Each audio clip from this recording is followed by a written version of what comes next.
Joining me in studio now is Dr. Simiyu Werunga, Director of African Center for Security. Dr. thanks for making time for us. Thank you. First of all, I'd like to give you a moment to just explain to us how you received the message and your message of condolence to the family. I think first we condole with the rest of the Kenyans.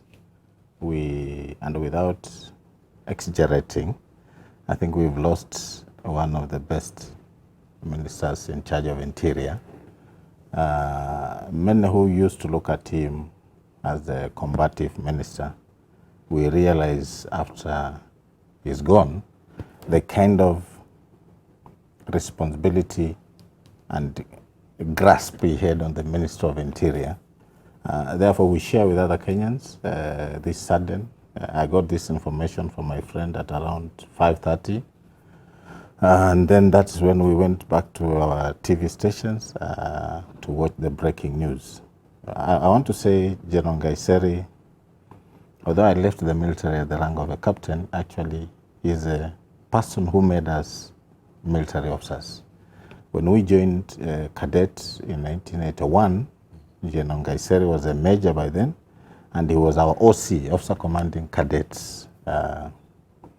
And among my peers, we have the current Lieutenant General Ndiek, we have Major General Kialangwa, and many have retired at the rank of brigadiers, generals, colonels, and therefore we feel he was a good mentor. He's a person who created us, he made us what we are, and even in my civil world, I am what I am because of the background that he gave us when we were cadet officers.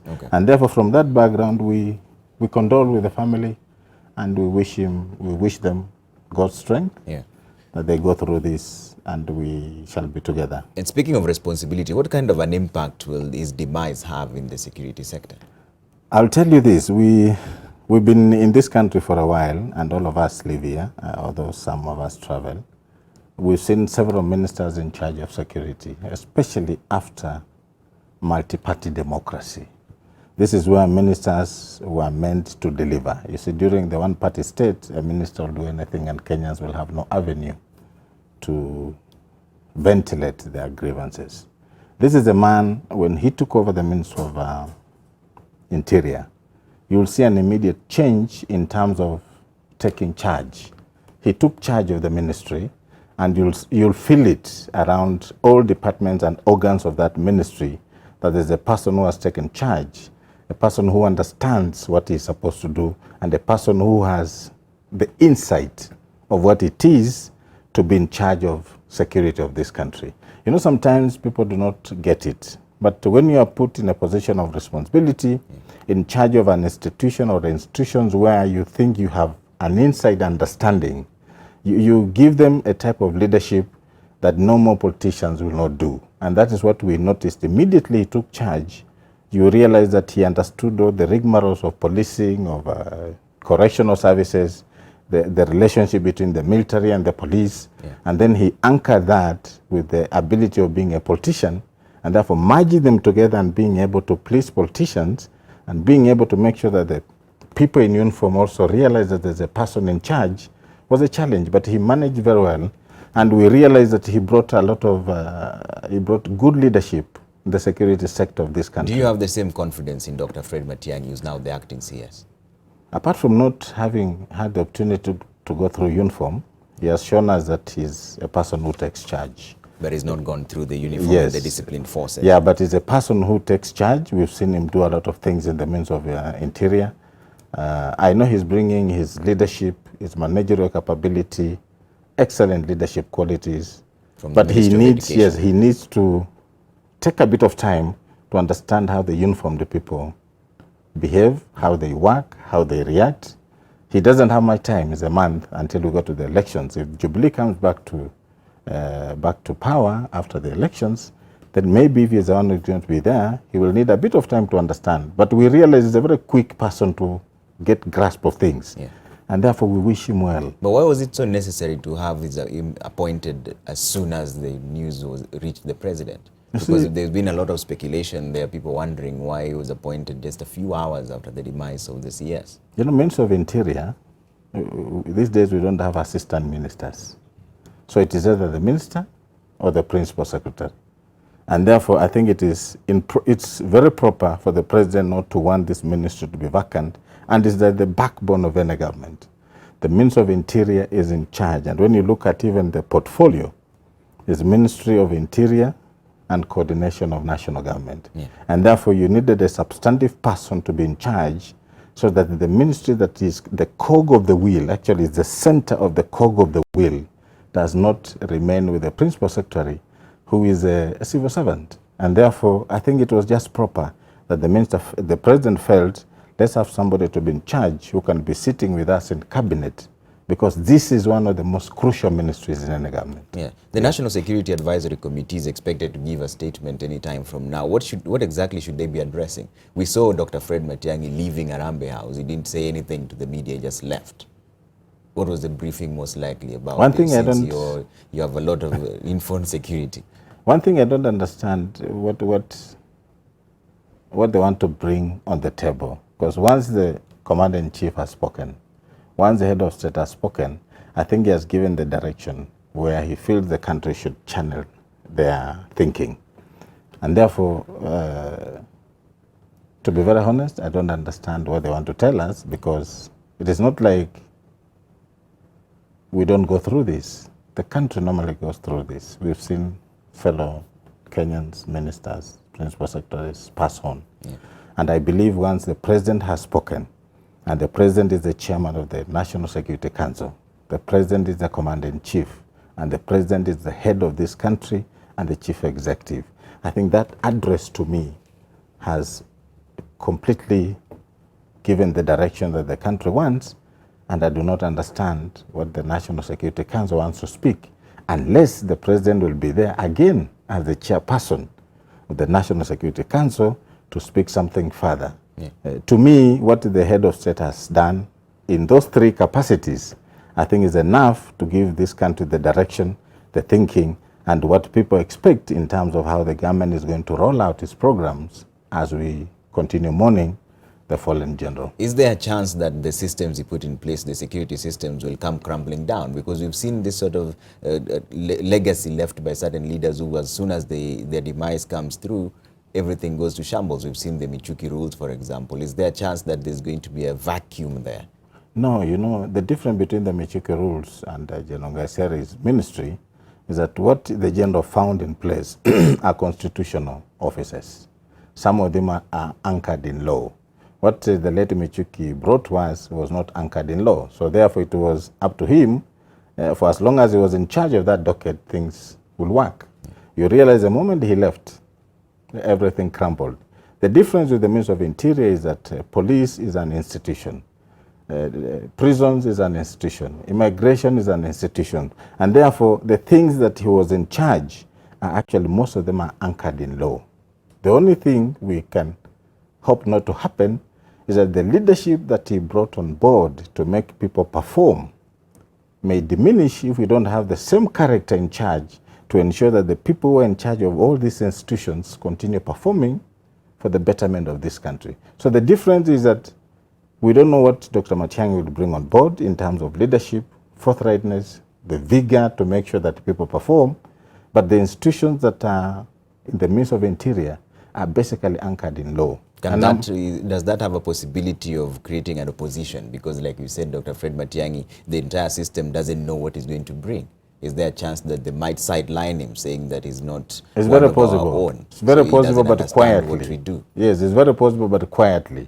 That's why I was, if I'll advise him, let him take a week or two. Okay, it's a short time, but let him quickly try to understand the workings of these people in uniform, so that when he starts making decisions, he understands what he's talking about. But it's very easy that within this short time, they can quietly sideline him as they move, knowing that he has only 1 month before the elections until we know what is happening after 8. So it is very possible.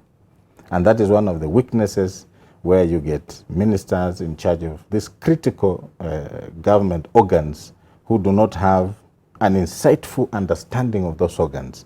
It's very possible to be played around because you don't want to get into the murky waters of the uniformed people. What then is the way forward for the Ministry of Internal Security, in your own experience as a security analyst? One, we have a PS. Yes. Then we have a cabinet secretary. I remember at some point, I don't know whether it's been changed, where the president made cabinet secretaries executive ministers. And therefore decisions are made by the minister to be implemented by the PS. Now the PS is also the account holder, whatever you got, AIE, whatever. Yeah. And therefore the PS ensures that money is spent and money is used. But executive orders that touch on the policy matters of all these organs are done by the minister. And the cabinet secretary can actually issue directives because he's an executive person, as opposed to the older days where a cabinet minister was just a presidential appointee, but everything else was being done by the permanent secretary then. Yeah. These days, I think there's a way where the cabinet secretary has a lot of powers in terms of decision making and giving direction to the minister who is in charge. And therefore, we just hope that when Dr. Matiang'i takes over for this 1 month, there'll be a bit of continuity between him and the current PS to ensure that we don't have any challenges that will befall the new minister, because he doesn't have the understandings of the inner workings of uniformed people. Yeah. What is that? What are some of the traits that you picked out in a Major General retired Nkaissery that you think is not easily replicated going forward? Very straightforward. Yeah. That is one. His word was bankable. His word was bankable. If General Nkaissery, and I'll say this because I was in that ministry for 2 years when he took over. We had just been appointed the National Committee on Community Policing. And the moment he came in, I realized General Nkaissery gave us a lot of ways forward, and all of them he kept. Those who know him in the military, they will tell you that if General Nkaissery told you this will be done, he'll follow it to the letter. And therefore, these are some of the traits that people who are not very close, they generally knew him. And I'm not saying I was very close to him, but I know from time to time, General Nkaissery will bump into each other in that house, and he used to call me, Captain, come here. And you know, when you have something you want to discuss with him, he'll give you time to listen.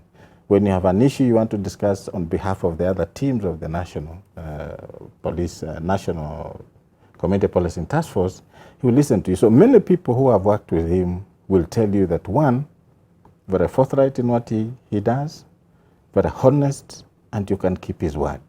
And he will also tell you what he thinks he does not believe in. I remember one time we were with him in South Coast during the Ambassadors Conference, and he came and was telling us, I was seated with Mr. Kaguthi, other MPs, and he said he doesn't believe in the National Police Service and Independent Policing Oversight Authority. Yeah.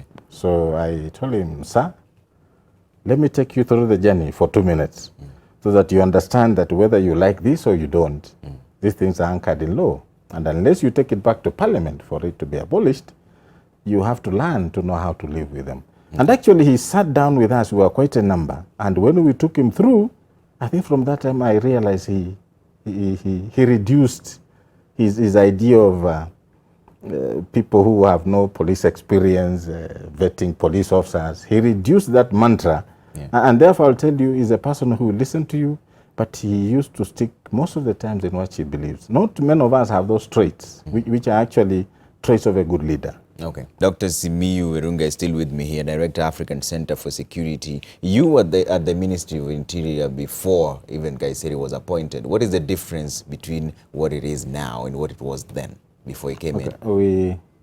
I was not in the core of the ministry. Yeah. We were just a national task force, but based in the ministry, having offices at Arambe House. Yeah.